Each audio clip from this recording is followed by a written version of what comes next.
All right, another video with David. So this is a fat to protein clarification video. My fat to protein ratio video, I really hope helps a lot of people because it will help you gauge what kind of fat to protein ratio is appropriate for you. Should it be 1 to 1, 2 to 1, 3 to 1, 1.5 to 1 fat to protein? And it talks about grams by weight and macronutrient grams. I'm talking about macronutrient grams when I'm referring to fat to protein ratio.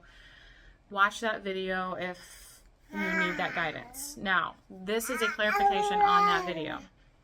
When I say higher fat than protein, I don't just mean at the end of the day. I don't just mean, hey, you ate all your meals for the day and then you check your and then you check your tracking app, and you see that you're low in fat, so you go and eat pure fat before bed. I don't want you doing that.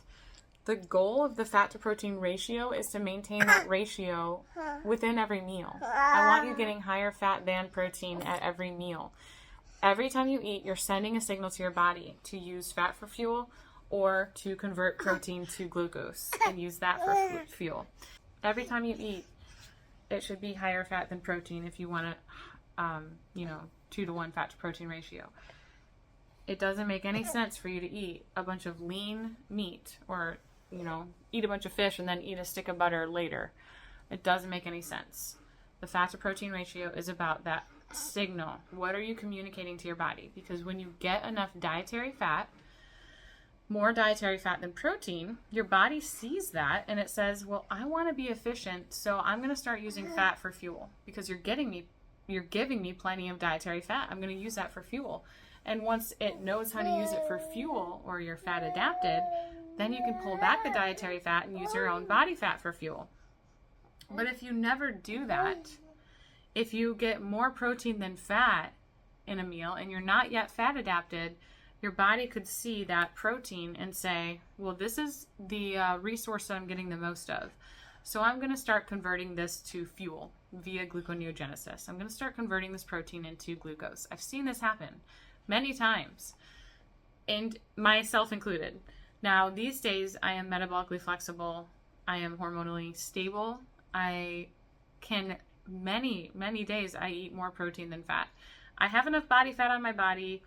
I don't even think I could lose much more body fat at this point because my prolactin levels. I'm breastfeeding, and I'm comfortable with that. I'm grateful for that, actually. But I'm grateful that my body is choosing to run on fat still, and I do use my Lumen device to test that.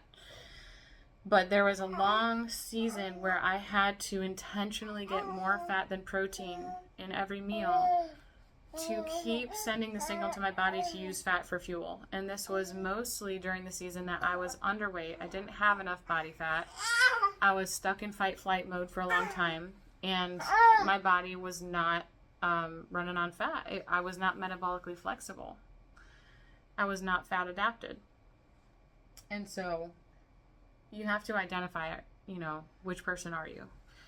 But this is all about just clarifying that fat to protein ratio should be applied to every meal so that you can send that signal over and over and over.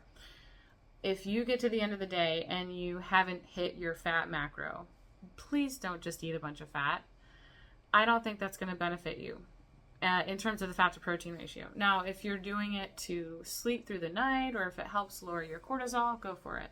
But you shouldn't need a bunch of fat to do that. It's more about, maybe just a nibble of pure fat can lower your cortisol and help you to sleep. I hope that this brings clarification because I never want to mislead anyone. I definitely don't want people eating a bunch of extra fat at the end of the day for no reason. So let me know if you have any questions, and I hope this helps someone out there.